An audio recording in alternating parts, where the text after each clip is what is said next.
தமிழக மக்களின் நலனை கருத்தில் கொண்டு காவல்துறை செயல்படும் என சட்டம் ஒழுங்கு காவல்துறை தலைவராக பொறுப்பேற்றிருக்கிற அசோக்குமார் கூறியிருக்கிறார். இன்று காலை பொறுப்பேற்ற அவர் இந்தியாவின் சிறந்த காவல்படையாக தமிழக காவல்துறை திகழ்வதாகவும் தொடர்ந்து அதே நிலை நீடிக்கும் என்றும் நம்பிக்கை தெரிவித்தார்.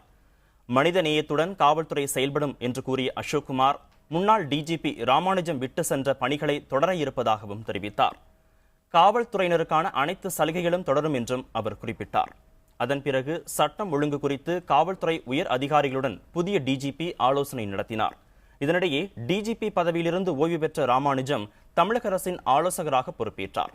சட்டம் ஒழுங்கு மற்றும் குற்றப்பிரிவுகளில் அரசுக்கு தேவைப்படும் ஆலோசனைகளை ராமானுஜம் வழங்குவார் என தெரிகிறது.